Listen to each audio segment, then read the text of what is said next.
Je vous salue dans le nom précieux de notre Seigneur Jésus-Christ. Bien-aimés, aujourd'hui nous allons traiter un thème intitulé « Qui tu écoutes ?» Qui tu écoutes?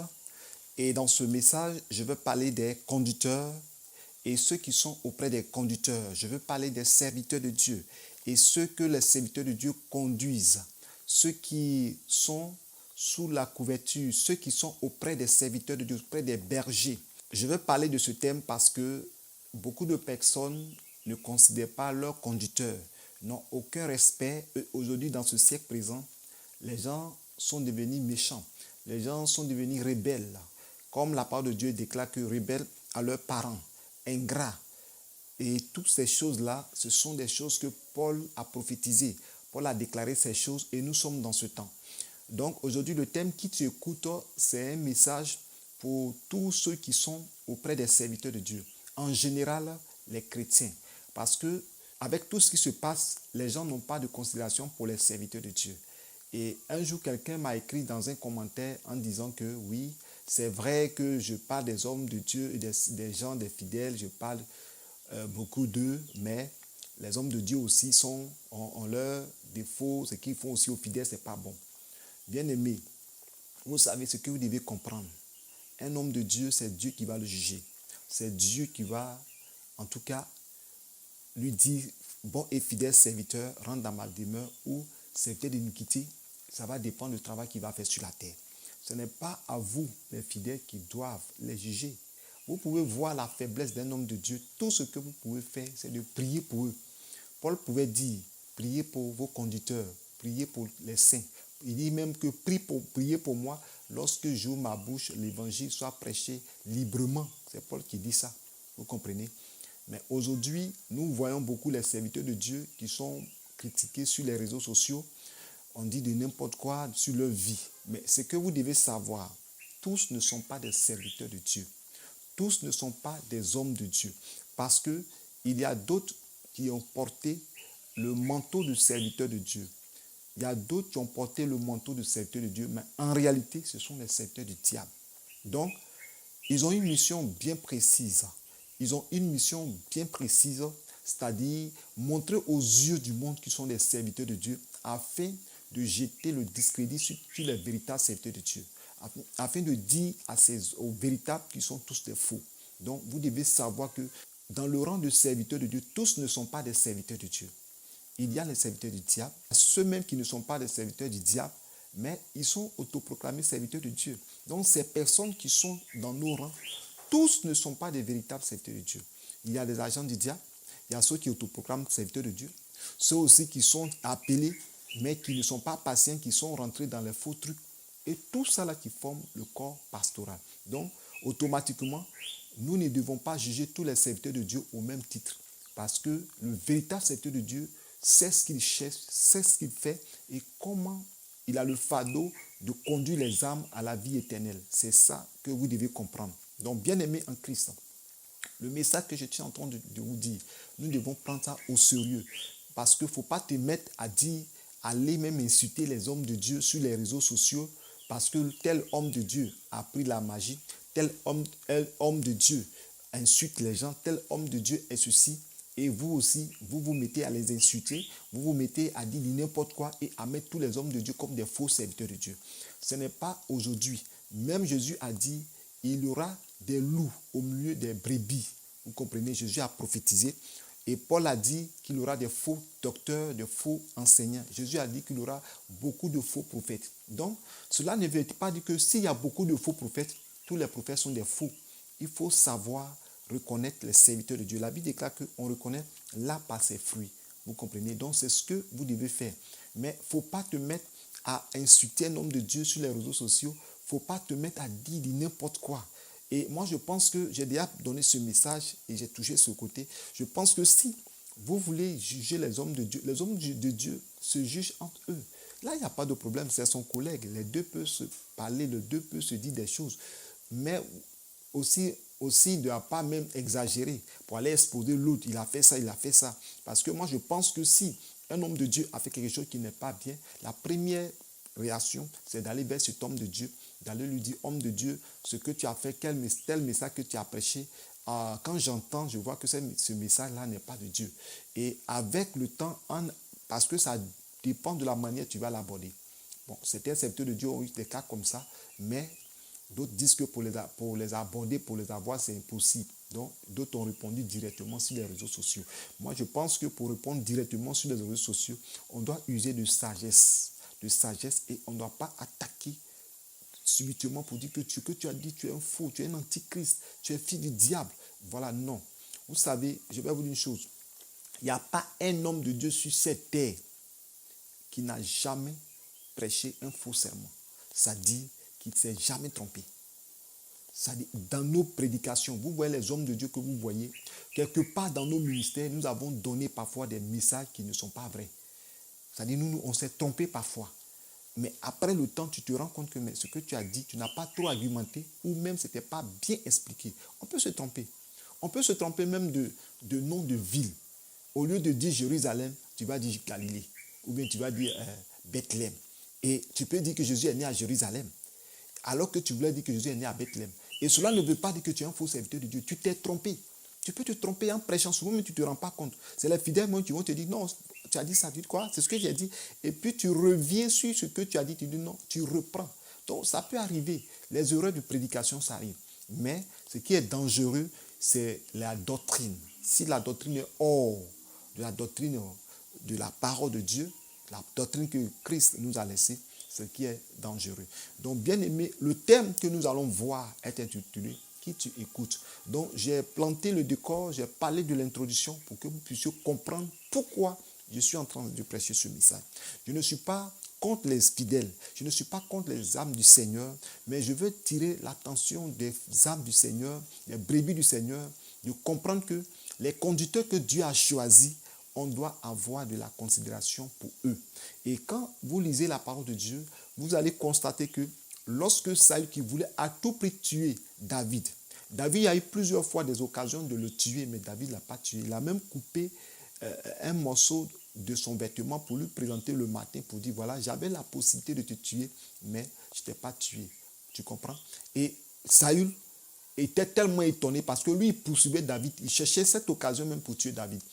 Mais il n'a jamais eu l'occasion de tuer David, de s'approcher de David la nuit, où David était en train de dormir. Mais David a eu l'occasion de s'approcher de lui, où il dormait, il a coupé un tissu de son vêtement. Il a coupé un morceau de son vêtement. Et il lui a montré le lendemain. Saül était obligé de bénir David, de bénir David, d'avoir la victoire sur ses ennemis. Et vous comprenez que quand David a été tué, celui-là même qui est venu annoncer la nouvelle, croyant qu'il était venu annoncer une bonne nouvelle à David, David a demandé qu'on le tue. Parce que David a dit que, puisque pourquoi ils l'ont tué? Parce que Saül ne voulait pas se faire tuer par les Philistins. Il a demandé aux soldats de le tuer. Et le soldat est venu le tuer. Donc pour lui, il a tué l'ennemi de David. Et il était heureux de venir annoncer à David qu'il a tué l'ennemi de David. David a dit non. Que lui ne peut pas porter la main sur un oint de Dieu. Tu comprends? Il ne doit pas porter la main sur un oint de Dieu. Celui que Dieu a choisi, on ne doit pas porter la main sur lui. Donc c'est ce que beaucoup font. Aujourd'hui, les hommes de Dieu, on les insulte. Les hommes de Dieu, on les accuse. On dit tout ce qu'on veut dire. On les salisse, on mente sur eux. Et souvent, ils sont attristés, ils sont angoissés. Souvent, même ils pleurent. Vous savez combien de fois les hommes de Dieu pleurent dans le secret. Les hommes de Dieu gémissent. D'autres personnes sont heureuses de voir qu'un homme de Dieu est en train de traverser des moments difficiles. Donc, ce sont des signes qui montrent que Jésus-Christ est à la porte. Donc, le thème dont le Seigneur m'a mis à cœur, le thème que le Seigneur m'a mis à cœur, qui tu écoutes. Avant de commencer, nous allons lire dans le livre de Hébreux, chapitre 13, à partir du verset 7, que je lis. Souvenez-vous de vos conducteurs qui vous ont annoncé la parole de Dieu. Considérez quelle a été la fin de leur vie et imitez leur foi. La Bible déclare que vos conducteurs, ceux qui vous annoncent l'évangile, même si ce n'est pas eux, ce ne sont pas eux qui vous annoncent l'évangile, mais qui vous enseignent la parole. Peut-être tu es converti dans quelque part, dans une autre église, ou bien tu as reçu l'évangile à une prédication en plein air ou bien à la télé, quel que soit le lieu où tu es converti, et que tu es dans une église. C'est l'homme de Dieu qui est en face de toi, est ton conducteur. Donc tu dois l'écouter, tu dois imiter sa foi. Si tu vois qu'il est dans la vérité, il faut l'écouter, il faut imiter sa foi, comment il marche. Vous comprenez? Donc aujourd'hui, beaucoup n'imitent pas sa foi parce qu'ils ne sont pas patients, parce qu'ils pensent que la bénédiction tarde, ils pensent que l'homme de Dieu n'est pas béni et je suis dans cette église, je ne prospère pas. Beaucoup ne cherchent pas le royaume des cieux. Ce qu'ils cherchent, c'est la richesse. La parole de Dieu nous dit, cherchez premièrement le royaume des cieux et sa justice et tout chose vous sera donné par-dessus.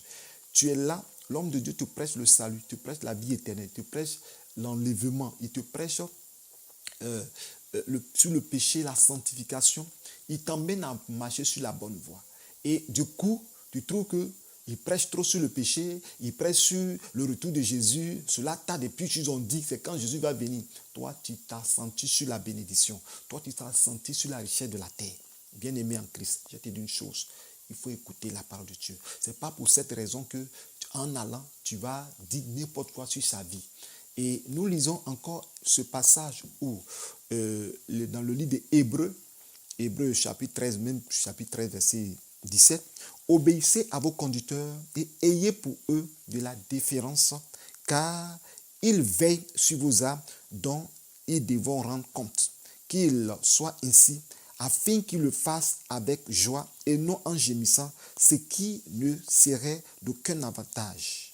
Vous comprenez?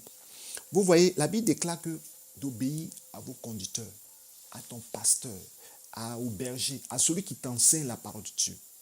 Et il dit d'avoir une considération grande. Quand on dit, il dit ayez pour eux la déférence, car ils veillent sur vos âmes. Vous voyez, la Bible déclare que ayez pour eux la déférence. La déférence veut dire la grande considération. Il faut avoir une grande considération pour ton conducteur. Il faut avoir une grande considération pour ton berger, pour ton pasteur. Combien de fidèles ont une grande considération pour leur pasteur? Combien des enfants de Dieu qui ont une grande considération pour leur conducteur? Aujourd'hui, les hommes de Dieu ne sont plus respectés. Il ne faut pas regarder ce qui se passe sur les réseaux sociaux. Il ne faut pas regarder les oreilles des autres. Mais je pense que, aujourd'hui, si je vais traiter ce thème, ce sera trop long. Parce que beaucoup de serviteurs de Dieu, aujourd'hui, sont tombés dans le péché. Si nous voulons rentrer dans les détails, cela est dû aussi à certains pièges, comme Delilah qui a été utilisé par les Philistins en tendant un piège à Samson. Vous voyez, donc aujourd'hui, il a chuté, puis tu peux te moquer, mais tu ne sais pas pourquoi. Et aujourd'hui, vous constatez même des serviteurs de Dieu ont été piégés. D'autres ont été empoisonnés parce que les gens savent que cet homme-là, il dérange le monde des ténèbres. Et parfois même, on crée des choses pour le salir. On le séduit et parfois il tombe dans le piège et il va aller tisser le pacte avec le diable. Vous comprenez? Donc, ce que vous devez savoir, peuple de Dieu, c'est de prier pour eux. C'est de prier pour eux parce qu'ils en ont besoin. Ils ont besoin de vos prières. Ils ont besoin de vos soutiens. Ils ont besoin que vous les souteniez dans la prière, dans le jeûne, dans le soutien financier. Prenez soin de leur famille, de leurs femmes. Et ce qui manque à beaucoup d'églises, à beaucoup de personnes. Parfois, même le peuple, les fidèles même sont jaloux contre l'homme de Dieu. Les gens sont jaloux, ceux qui sont autour de lui sont jaloux de ce qu'il a. D'autres même le calomnient, d'autres même disent des choses. Sa femme, les gens disent n'importe quoi. Ce n'est pas bon ces choses-là. Bien aimé, il faut que tu écoutes ce message. Parce que lorsqu'on prête ce genre de message, tu sais que le message te touche et ça te concerne, tu zappes, tu ne veux pas écouter. Je te demande d'écouter jusqu'à la fin parce qu'il va droit à ton salut. Et si tu continues dans ça, que tu meurs, tu ne seras pas sauvé. C'est pourquoi je veux t'annoncer ces messages pour que tu puisses comprendre. Donc, ayez pour eux la déférence car ils veillent sur vos âmes.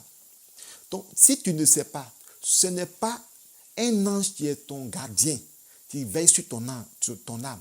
Ce n'est pas Jésus qui veille sur ton âme. Dieu les a choisis au travers d'eux, des serviteurs de Dieu, et qui veille sur vos âmes. Et c'est lui qui demande, il prie pour toi, il jeûne pour toi. Il demande à Dieu de te garder, de te protéger. Ce n'est pas parce que Jésus ne te garde pas. Quand j'ai dit ce n'est pas un ange, ce n'est pas Jésus qui doit garder ton âme. Ce n'est pas parce que je vais dire que c'est au nom de serviteur de Dieu là que tu seras sauvé. C'est au nom de serviteur de Dieu là que ton âme sera sauvée. Ou bien ton âme sera protégée. La Bible déclare que, la parole déclare qu'il veille sur vos âmes. Parce que tu peux prier Et Jésus peut ne pas t'exaucer. Mais lui, il suffit qu'il ouvre sa bouche parce qu'il est établi sur toi, il est ton conducteur. Lorsqu'il prie, Dieu les exauce. C'est tellement clair dans la parole de Dieu. Quand vous lisez la parole de Dieu, vous allez comprendre. Lisez, par exemple, lorsque Dieu avait décidé de détruire le peuple, parce que le peuple murmurait contre Dieu, murmurait contre Moïse, le peuple était rebelle, récalcitrant, le peuple avait le cou raide. Et Dieu a dit à Moïse que je vais détruire le peuple et je vais faire de toi, de ta descendance, de ta postérité, une nouvelle génération, un nouveau peuple. Moïse a pleuré, a demandé pardon à Dieu. Il dit, ne leur fais aucun mal. Parce que si tu as fait, demain là, les gens vont dire, les ennemis des enfants d'Israël vont dire qu'il les a fait sortir de l'Égypte pour venir les tuer dans le désert. Et ça sera une moquerie. Dieu a écouté la prière de Moïse. Le peuple murmurait, mais à un moment donné, le peuple a commencé à crier à l'Éternel. Dieu a envoyé les serpents brûlants. Quand il a envoyé les serpents brûlants, les serpents qui les tuaient là, leur prière n'a pas été exaucée parce que le Seigneur était en colère contre eux. Il a fallu que Dieu passe par Moïse pour leur dire que Dieu a dit à Moïse, fais un serpent d'airain, un serpent en fer. Et celui qui regarde ce serpent sera guéri. Mordu ce serpent, lorsqu'il viendra, sera guéri. C'est un autre message. Ça dit Christ à la croix. Donc c'est lui l'homme de Dieu, c'est lui le prophète Moïse qui a établi par la conduite du Saint-Esprit, par la révélation de Dieu, le serpent d'airain. Le serpent d'airain qu'il a mis. Le peuple a beau prier, n'ont pas été guéris. Beaucoup sont morts. Pourquoi ne pas écouter vos conducteurs? Ils veillent sur vos âmes. Ils sont le gardien de vos âmes. Nous lisons encore dans le livre d'Esther. Vous allez constater que quand il a décidé de tuer tous les Juifs, Mardochée a demandé au peuple de chercher la face de jeûner. Ils ont prié. Mais ils ont prié, ça n'a rien donné. Mardochée était obligé d'aller voir Esther. Celle-là même que Dieu l'a établie comme reine. Et c'est à partir d'Esther que Esther a demandé un jeûne de 3 jours à 7. Quand le peuple a obéi, le peuple a fait ce jeûne, le plan a échoué. Pourquoi ne pas respecter vos conducteurs? Pourquoi mettez-vous à les calomnier, à mentir sur eux, à dire des choses, à vous appuyer sur les défauts pour les exposer? C'est dangereux. David n'a pas fait ça. Quand vous lisez la parole de Dieu, les véritables serviteurs de Dieu, les véritables disciples de Jésus n'ont jamais fait ça. Mais c'est vous qui exposez les hommes de Dieu. C'est vous qui les calomniez. Il y a d'autres même qui forment des clans, qui veulent entendre que l'église de l'homme de Dieu, où ils sont partis, là, l'église est cassée. Là, ça fait leur joie. Mais vous êtes possédés. Vous êtes animés par l'esprit du diable. C'est le diable qui vous anime. Parce que ce qui est dans votre cœur, ce n'est plus l'amour. C'est la vengeance, c'est la haine, c'est la colère, c'est la jalousie. Et vous imaginez des choses et que ces choses veulent que ça arrive à l'homme de Dieu. Ce sont des choses que Dieu n'approuve pas. Et ce que vous pensez, ça n'arrive pas. C'est pourquoi dans le livre d'Ésaïe chapitre 7, verset 7, cela n'arrivera pas, cela n'aura pas lieu. Donc quand vous lisez, la Bible déclare que quand ils veillent sur vos âmes, et en le faisant, il ne faut pas qu'ils vont gémir. Et quand ils gémissent, ça ne sera aucun avantage pour vous. Ça ne vous aidera pas. Un homme de Dieu qui prie pour toi, qui jeûne pour toi, qui t'a imposé les mains, qui même te soucie, même qui t'a donné même l'argent pour prendre ta maison, il t'a soutenu. Tu as des situations de ta famille, il est venu à ton aide. Mais aujourd'hui, pour quelque chose, pour une incompréhension, tu viens et tu dis n'importe quoi sur sa vie. Oh, il est parti chercher un médicament. Alors que tu sais bien même que ce que tu dis, c'est le faux.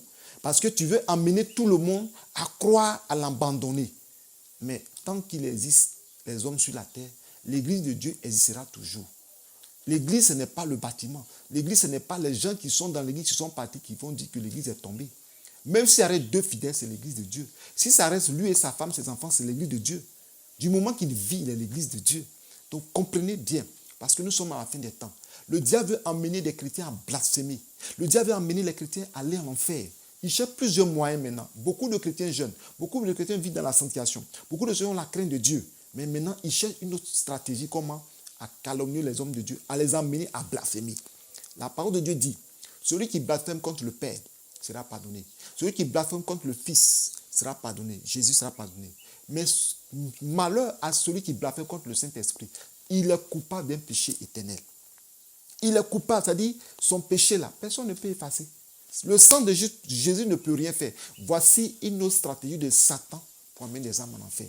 Parce qu'aujourd'hui, tu as peur d'aller à l'enfer que tu ne vis plus dans l'impudicité, tu ne vis pas dans l'adultère, tu ne voles plus, tu tiens même à ne pas pécher, tu fais ton effort, la violence sur toi. Comme Paul a dit, je traite durement mon corps, qu'après avoir prêché aux autres, je ne sois pas moi-même disqualifié, je ne sois pas moi-même rejeté en enfer. Vous comprenez dans certaines versions. Donc, c'est ce que tu fais, c'est ce que tu vis. Mais aujourd'hui, le diable veut faire tout possible pour que tu blasphèmes. Ce qui arrive, il prend les passages pour que tu emmènes l'homme de Dieu à gémir. Il emmène l'homme de Dieu à pleurer. L'homme de Dieu à regretter certains actes. Même le bien qu'il a fait, il regrette d'avoir fait le bien. C'est tout ça là que le diable veut t'emmener à faire. Bien-aimé, si tu es tout dans cette situation, il est temps de te repentir. Repends-toi avant que ça ne soit trop tard. Donc, je n'ai même pas touché le thème. Je n'ai même pas touché le thème parce que c'est une introduction que je viens de donner pour que tu puisses comprendre que ce message est un message très sérieux. Que le Seigneur, le Dieu Tout-Puissant, te bénisse. Donc, je vais toucher maintenant le thème. Le thème que je vais toucher ici, c'est qui tu écoutes.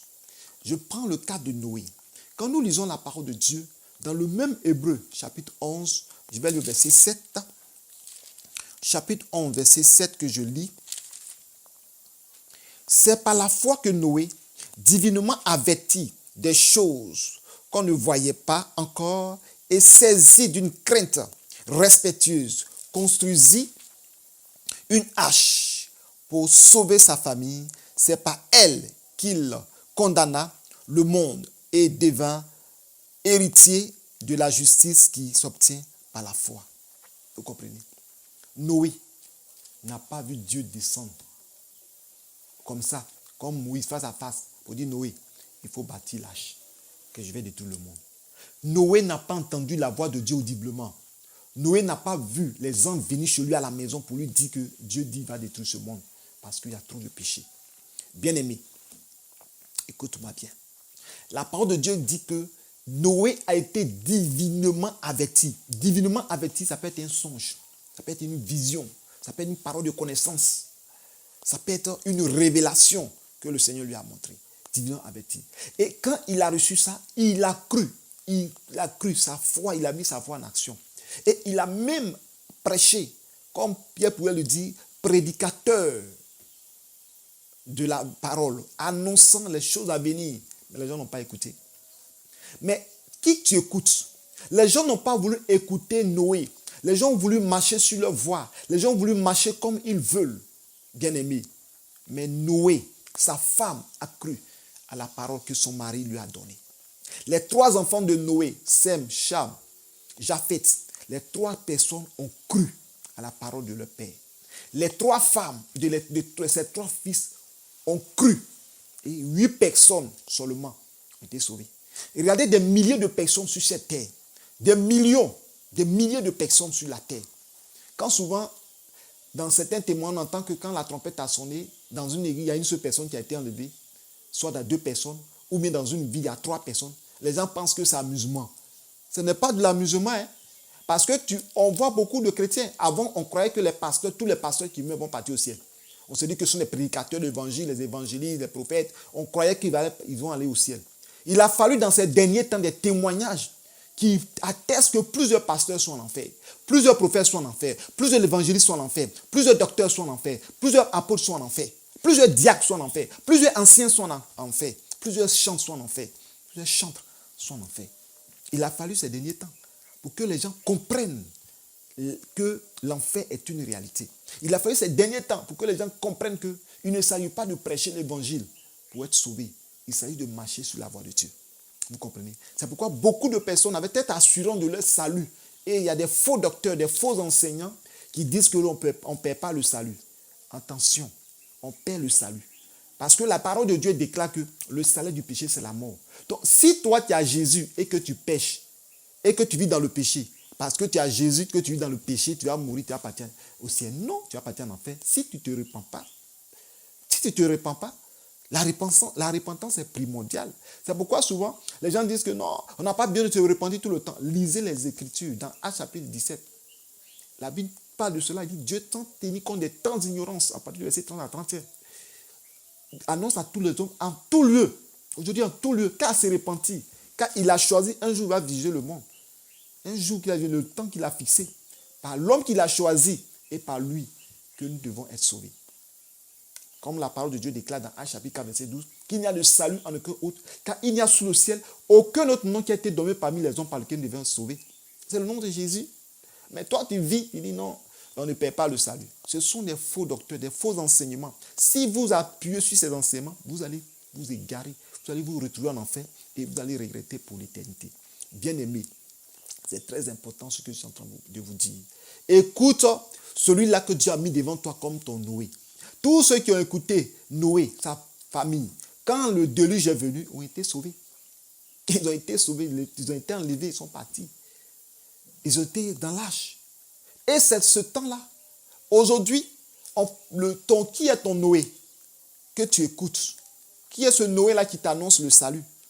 Qui est ce Noé-là qui t'a averti des choses à venir? Qui t'a averti de l'enlèvement? Qui est ce Noé qui t'a averti du retour de Jésus? Attention. Si tu es quelque part, que le conducteur n'est pas un Noé pour toi, pour t'avertir, pour le royaume des cieux, fais attention. Moi, je prêche sur la bénédiction, je prêche sur la délivrance. Mais mon objectif, c'est d'amener les gens à croire que Jésus peut faire, mais à croire aussi que Jésus sauve et qu'il peut nous amener dans le royaume des cieux.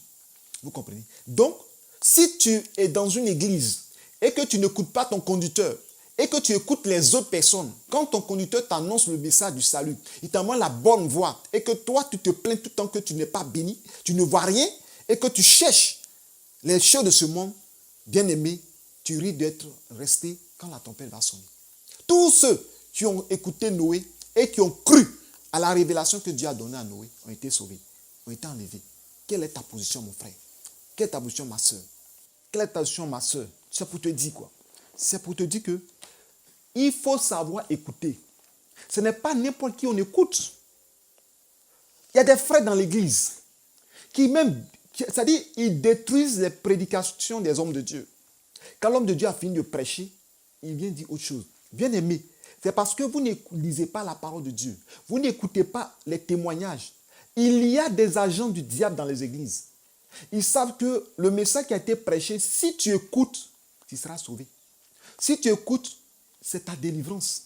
Si tu écoutes, tu vas marcher sur la bonne voie. Ils vont venir te distraire. Non, ce qu'il a dit là, c'est vrai. Lui là même là, il a fait ceci. Lui là même là, il a fait cela. Est-ce que c'est vrai? Et l'homme de Dieu, ce qu'il a dit là, moi-même là. Et il y a beaucoup de personnes qui en sont égarées. Beaucoup de personnes en écoutant les frères en Christ, en écoutant les soeurs en Christ, beaucoup sont partis en enfer. Beaucoup sont morts. Beaucoup sont troublés. Beaucoup ont rétrogradé. Au lieu de demander à Dieu de les aider, de les soutenir, ces personnes ont perdu le salut. Ces personnes ils ont dérapé. Quand la femme de Noé a écouté Noé, elle a été sauvée. Quand les trois enfants d'écouter ont leur père, ont cru par la foi. C'est ça qu'on dit la foi. C'est-à-dire des choses qu'on ne voit pas. La parole de Dieu déclare que la foi est une ferme assurance des choses qu'on espère, une démonstration de celles qu'on ne voit pas. Comment quelqu'un se lève un bon matin et dit, j'ai fait un songe que le monde entier est rempli d'eau et Dieu dit, va détruire ce monde. Il m'a montré une hache que c'est nous qui étions dedans, ma femme, mes 3 enfants, vos femmes, c'est nous, on était sauvés. Et tout ce que je parle n'écoutait pas. Donc, quand nous sommes rentrés dans l'âge avec les animaux, il n'y avait plus qui est venu et la terre entière a été inondée. Et c'est nous, on est restés. Et puis, il raconte un rêve comme ça, et puis les gens croient. C'est pas la foi. Comment tu ne peux pas croire à ton pasteur qui lit la Bible, qui prie, qui jeûne, qui intercède pour toi, qui parle du royaume des cieux, qui demande à Dieu lui-même, qui dit, Seigneur, il ne faudrait pas que je chante de voix. Tu ne l'écoutes pas, hein? C'est les autres qui dressent tes oreilles pour écouter. Ceux qui te font miroiter, ceux qui te promettent le paradis sur terre, c'est ceux-là qui t'écoutent. Ceux qui te promettent des choses vaines, c'est ceux qui t'écoutent. Hein? Mais celui-là même qui est en train de te montrer la voie du salut, tu ne l'écoutes pas. C'est pourquoi beaucoup de personnes ont quitté les églises où on prêche le salut. Beaucoup de personnes ont quitté les églises où on prêche sur le péché. Beaucoup de personnes ont quitté les églises où on frappe sur leur péché mignon. Comme certaines personnes disent, il n'y a pas de péché mignon. Tout péché mène à l'enfer. Il faut avoir un péché mignon, il faut avoir un gros péché. Les deux péchés se rejoignent. Si tu pêches, tu vas à l'enfer. Le salaire du péché mignon, c'est l'enfer. Le salaire du grand péché, c'est l'enfer. Il n'y a pas un péché que Jésus a toléré. Il dit non, ce péché-là, c'est trop petit. Non, on laisse tomber. Attention à la fausse doctrine. Ce que je suis en train de vous dire, c'est la vérité. Donc, tous ceux qui écoutaient Noé ont été sauvés. Vous comprenez? Et nous continuons. Regardez Lot. J'ai pris trois types de conducteurs. Trois conducteurs pour vous expliquer des choses. Mais ça, c'est une parenthèse. C'est un sous-thème que je voulais aborder. Ça n'est pas parmi les trois personnes que j'ai choisies. Parce que j'ai pris Noé, j'ai pris Moïse et j'ai pris Élie. Présentement, nous sommes sur Noé. Donc, je te ouvre une parenthèse sur Lot. Lot a dit quoi? Les anges sont rentrés dans la maison de Lot. Les anges ont dit que Dieu il va détruire Gomorrhe et Sodome et les autres villes voisines parce que le péché est tellement, l'abomination est tellement qu'il va faire descendre le feu du ciel pour les consumer. La femme a bien entendu, la femme de Lot. Les deux enfants de Lot ont bien entendu. Lot a bien entendu et ils ont dit bon, sortez. Ne regardez pas derrière. Malgré que les anges ont dit, la femme de Lot même peut-être a dit à sa femme, il ne faut pas en regarder derrière, parce qu'il a dit. Sur la voie, elle a regardé derrière. Elle s'est transformée en statue de sel. C'est ainsi que beaucoup de chrétiens vont rester à cause de leur curiosité. On te prête la parole. Tu veux toujours fouiller pour demander, non, ça là, ça veut dire quoi? Ça veut dire quoi? Mais mon frère, la Bible déclare que Jésus revient bientôt. C'est toi qui es en train de prendre une Bible pour calculer quand il va venir bientôt. Tu as le temps, non, il y a encore du temps. Ça là, il va venir. C'est actuellement là, il y a trop de choses à faire. Il y a d'autres même qui disent que si je ne suis pas béni, il ne faut pas que Jésus va venir. C'est toi qui as le temps, l'horloge de Dieu, pour donner à Dieu que si toi, tu n'as pas été béni, tu n'as pas ta richesse, tu n'as pas quoi que ce soit, il ne faut pas, il va venir. Et lui aussi, il a son temps. Donc, c'est à cause de toi que des gens doivent mourir pour aller à l'enfer. Donc, toi seul, il faut que tu sois riche. Bien aimé, faisons très attention. Parce que Jésus revient bientôt. Il revient bientôt. Il est à la porte. Il est à la porte. Écoute ton conducteur. Écoute l'homme de Dieu que Dieu a mis devant toi. Écoute celui qui t'annonce la voie du salut. Écoute l'homme qui t'annonce la voie de la vie éternelle. Faites très attention. Nous sommes à la fin des temps. J'ai fait un songe sur l'enlèvement. Je vais vous expliquer dans une autre prédication où je ferai une vidéo spéciale pour vous montrer l'enlèvement que Dieu m'a montré. Ce n'est pas l'enlèvement que j'ai vu l'année, je crois en 2018 là-bas, ou 2017, je ne me rappelle plus, en 2018-2019. Mais c'est en 2022 que le Seigneur m'a montré l'enlèvement. C'est-à-dire le mois passé. Je crois nous sommes dans le mois de mai, c'est dans le mois d'avril 2022, Dieu m'a montré l'enlèvement. Je vais vous montrer ça, je vais vous donner pourquoi beaucoup de chrétiens sont restés et ce qui s'est passé après l'enlèvement. Le Seigneur m'a montré ça. J'aurai une autre vidéo et je vais vous parler de cet enlèvement pour vous expliquer avec les versets bibliques.